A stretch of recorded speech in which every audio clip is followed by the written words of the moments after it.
Cold, alone, exhausted and adrift in a tiny raft, around-the-world yachtsman Alain Delord was just one wave away from dying.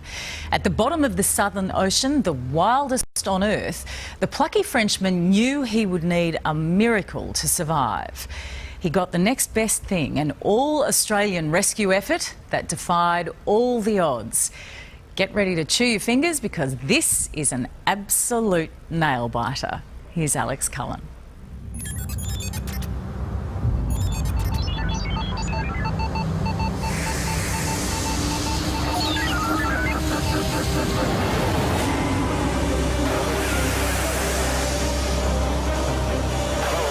It was a race against time.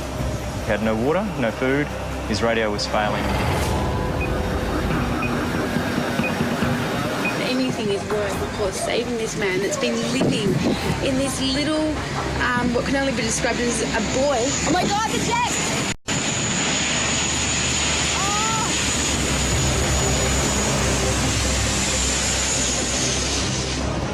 His life raft capsized 5 times.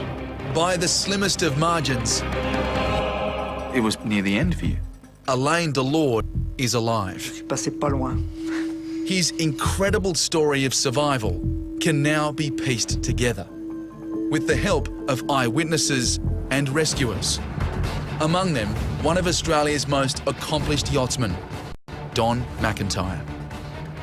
Why do they get in a boat and sail on their own around the world? Well, you know, I've got my own personal views. We're all hunter-gatherers. We used to have to go and kill our food to eat it, you know, and there was adrenaline rushes. Nowadays, life can be very comfortable. It's like, I call it flatlining, where if you get hot, you put the air conditioner on, you get cold, you put the heater on. So life, instead of peaks and troughs, it gets very bland. And so facing personal challenges, it's inherent in our makeup. In October last year, after retiring from his job as a boat salesman, Alain kissed his girlfriend farewell and set sail from France. 3 months later, 500 nautical miles south of Tasmania, he was hit by big seas and a raging storm. Et le mât a cassé en quatre morceaux. Flaf, terminé. This is where we first heard from Alain. It's approximately 500 miles southeast of Hobart. And at that point, Alain was still on his yacht. Yeah, we're not expecting any. Dan Redondo was on duty at AMSA, the Australian Maritime Safety Authority in Canberra. At first, Alain didn't ask for help. The yacht's engine was still working and he believed he could limp to Hobart. But he was wrong. His yacht was unstable and kept capsizing. 7 hours after losing his mast, Alain abandoned ship. Alain had no choice but to get into his raft, and luckily had managed to locate the EPIRB inside. He had no food, no water, no survival suit. We received his distress beacon. It was one just like this one here, a personal locator beacon. 1 minute after the beacon went off, AMSA's General Manager John Young activated a search and rescue mission. We then really wanted to get something on scene to find out what was going on. Got assets going to it right now. A spotter aircraft was scrambled and an alert went out to all ships in the area. The closest, the cruise ship MV ORION, 1,000 kilometres, 52 hours away. It's an isolated part of the world. We're all on our own when we're down south, you know, yeah. On board was Don McIntyre, taking tourists from Antarctica to Macquarie Island. Their holiday was about to end. Everyone thought about it for a bit and we were all on side and it was a case of let's get him. Yeah. Well, there's no question, is there? Oh, yeah, totally. And Don knew all too well the peril Alain was in. In 1990, he'd capsized racing solo around the world. It just got rolled 360.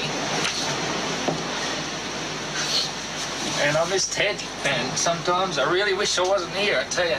How dangerous is the Southern Ocean? It's a very treacherous place if you don't know what you're doing. You don't get second chances usually. You get one shot at it.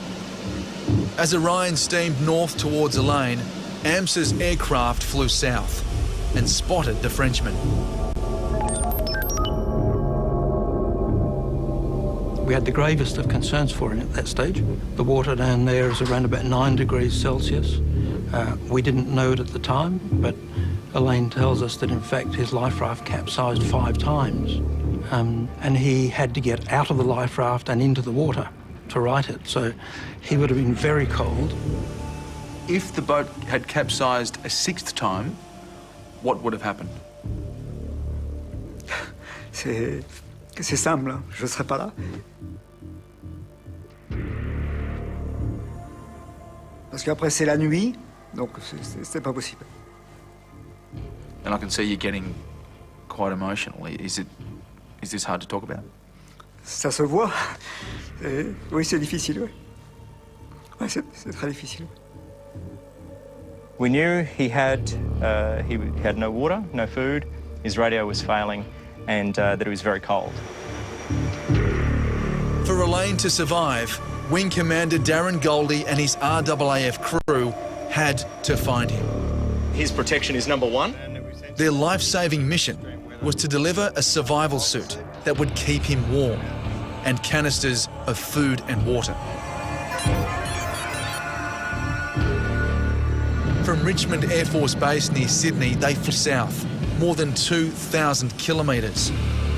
This is the actual video footage taken from on board a Hercules C-130. In the middle of all this ocean, they were looking for a raft the size of a bathtub. After 3 hours in the air, finally, a bright orange speck. Elaine's little raft. He's 500 nautical miles, so in the best part of 1,000 kilometres south of Hobart towards Antarctica, and that's quite a lot of water to finally see a little man floating in a little life raft. So it's quite a feeling of elation, I guess, to physically find him. Ah, non, le bruit d'un avion, on dit, donc c'est formidable. The crew dropped the survival suit, water and food within metres of the raft. If it wasn't for the airdrop supplies, he would not be with us now, there's no question. But he was still all alone and at sea. Don McIntyre and the crew of Orion were still 33 hours away. Another Hercules crew returned to drop flares near the raft and guide the Orion in for the final rescue. On board, the passengers were anxious. So as we move closer into Elaine, the boat is rocking enormously and we're being thrown around because they've had to take the stabilisers off. But anything is worth, of course, saving this man that's been living in this little, what can only be described as a boy. Oh my God, the deck!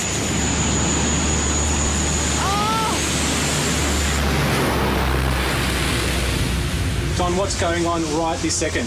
Literally about 60 seconds ago, we got our first visual sighting of the raft. All the teams are in position. The thing now is everyone takes a deep breath, slows down and relaxes because this is where we're about to play. Don, Mike. The first plan was to pull alongside and bring Elaine on board through a door just above the waterline. But as the door opened, a wave flooded the lower deck. The water came through here, just all flooded. Well, through here it was probably knee-deep, splashing through.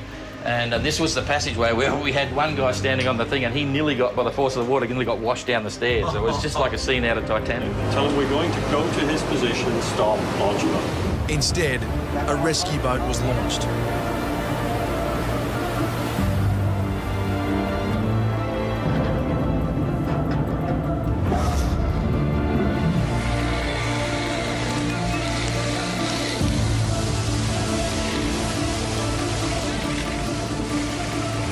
The Orion's Tim Spark, the first to reach Elaine.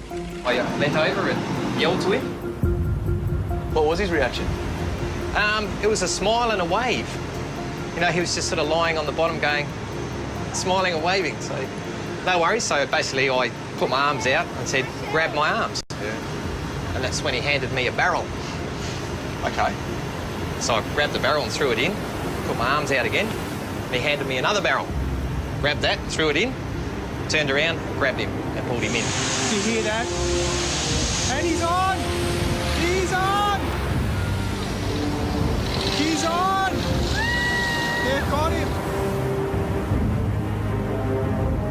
The barrels were these things at AMSA, the aircraft that actually dropped for him. He didn't want to be responsible for the loss of AMSA's survival equipment. How nice is that? And yet he lost all of his gear, his diaries, his laptop, camera, lost everything.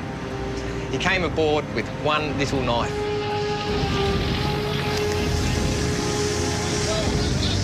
And he's on! He's on! He was fantastic because he was alive and he was standing there and he was smiling and there was these beady eyes just looking straight at me and I went, I've just got to hug a Frenchman. And I gave him this big hug, but he gave us this big laugh at the same time. And all I could say was, it's going to be okay, you're home, just relax.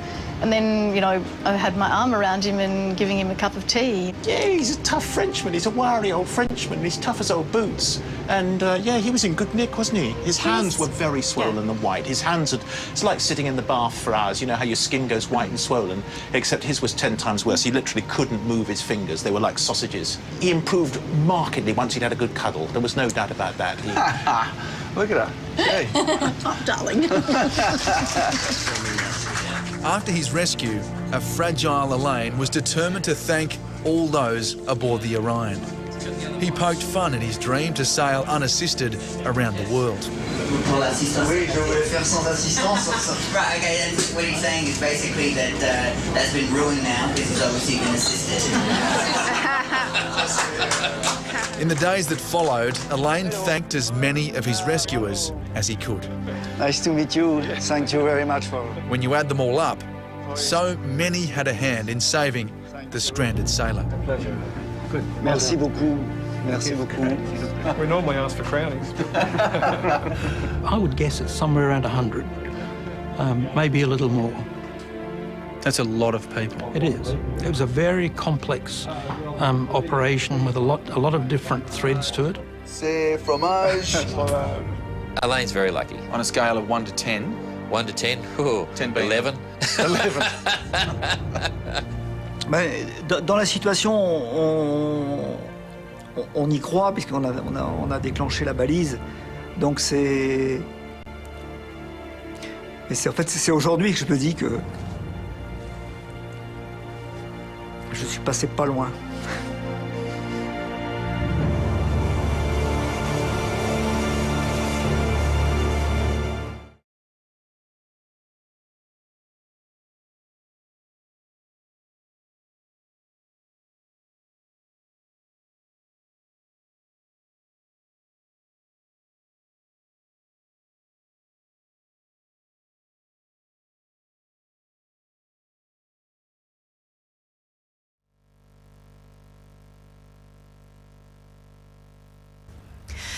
Cold, alone, exhausted and adrift in a tiny raft, around the world yachtsman Alain Delord was just one wave away from dying.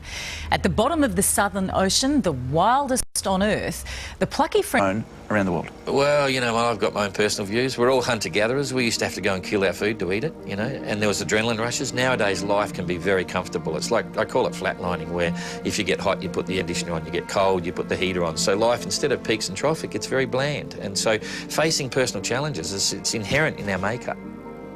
In October last year, after retiring from his job as a boat salesman, Alain kissed his girlfriend farewell. The Frenchman knew he would need a miracle to survive.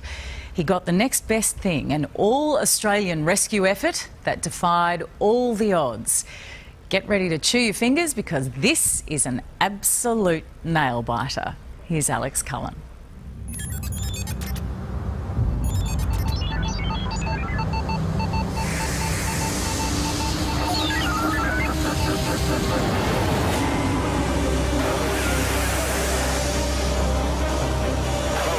It was a race against time. He had no water, no food. His radio was failing. Anything is worth, of course, saving this man that's been living in this little, what can only be described as a boy. Oh my God, the jet!